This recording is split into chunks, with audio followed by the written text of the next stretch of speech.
तो यही बताया गया इधर, यही सब कैलकुलेशन किया गया है। यहाँ पे आंसर में इन्फानाइट सच मैट्रिसेस भी exist which will commute with A, और उसके आंसर को आप कैसे लिख सकते हो ये मैंने अभी बता दिया। ऐसे ये आंसर के फॉर्म में लिख सकते हो, where a and c are real number, और ये बी मैट्रिक्स लिखा दो। ये हमारा हो गया क्वेश्चन नंबर 31, ये पेज नंबर हो गया।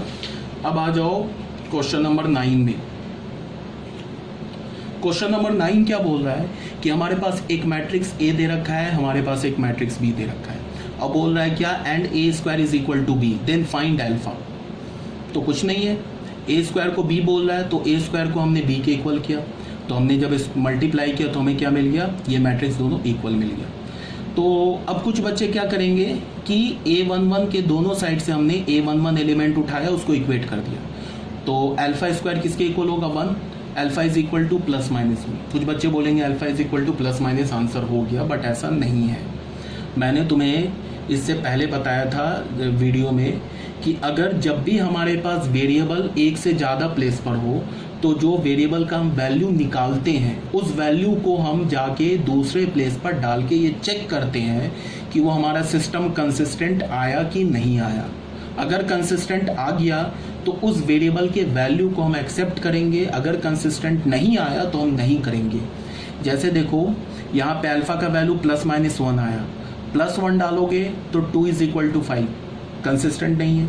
-1 डालोगे तो 0 इज इक्वल टू 5, ये भी कंसिस्टेंट नहीं है। इसका मतलब क्या है कि अल्फा का वैल्यू 1 एंड -1 दोनों रिजेक्ट हो गया, तो अल्फा का वैल्यू बचा क्या, कुछ भी नहीं बचा। तो आंसर क्या हो गया, value of alpha does not exist, मतलब अल्फा का वैल्यू एग्जिस्ट नहीं करता है। अच्छा, कुछ बच्चे क्या बोलेंगे कि अल्फा का वैल्यू +-1 आ गया और सेटिस्फाई नहीं किया, इसका मतलब क्वेश्चन गलत है। क्वेश्चन कभी गलत नहीं होता है, याद रखना।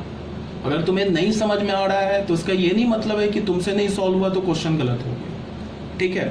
क्वेश्चन हमेशा सही होता है। अल्फा का वैल्यू निकला नहीं, value of alpha does not exist, ये हमारा आंसर हो गया, ठीक है ना। तो ये भी बात हो गई, क्वेश्चन नंबर 9 सॉल्व कर लिया हमने। अब हम लोग क्वेश्चन नंबर 10 पर आते हैं।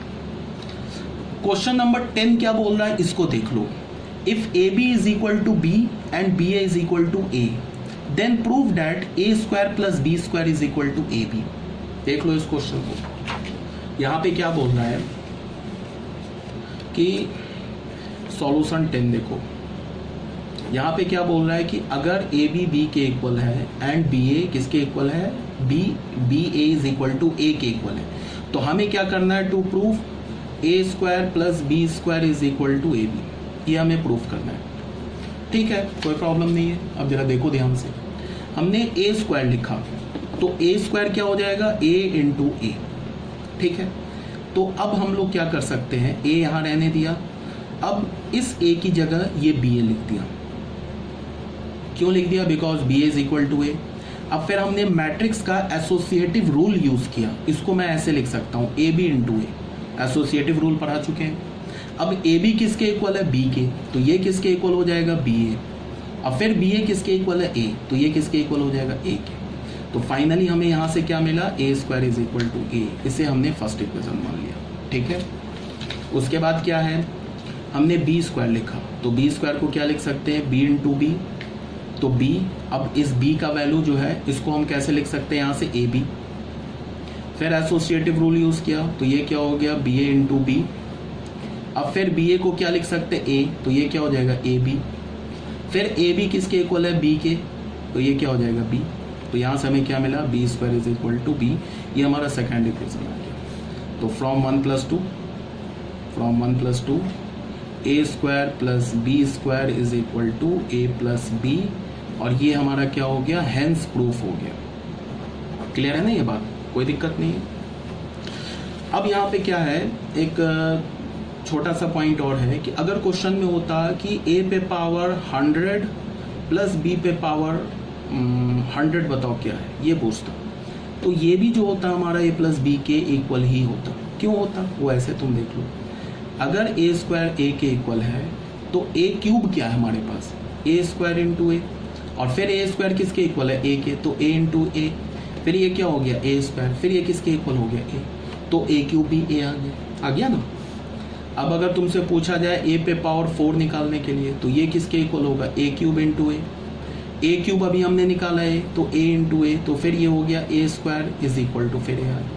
तो इसका क्या मतलब है कि ए पे पावर के किसके इक्वल होगा, ए के, वेयर के क्या होना चाहिए, is greater than equal to 1। अच्छा 1 भी होगा तो भी सेटिस्फाई कर जाएगा, ए पे power 1 is equal to a, and k belongs to natural number. K तो नेचुरल नंबर ही होगा, अगर नेचुरल नंबर नहीं होगा तो फिर उसका पावर डिफाइंड ही नहीं होगा मैट्रिक्स का। तो ये तो बिल्कुल ऑब्वियस सी बात है।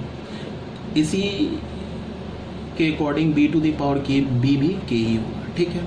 तो अब अगर तुमसे पूछा जाता ए पे पावर 100 प्लस बी पे पावर 96 पूछा जाता, तो ये भी ए प्लस बी ही होता, क्योंकि ए पे पावर 100 भी ए होता, बी पे पावर 96 बी होता, तो ए प्लस, तो ये किसके इक्वल हो जाता, ए के, ये किसके इक्वल हो जाता, बी के।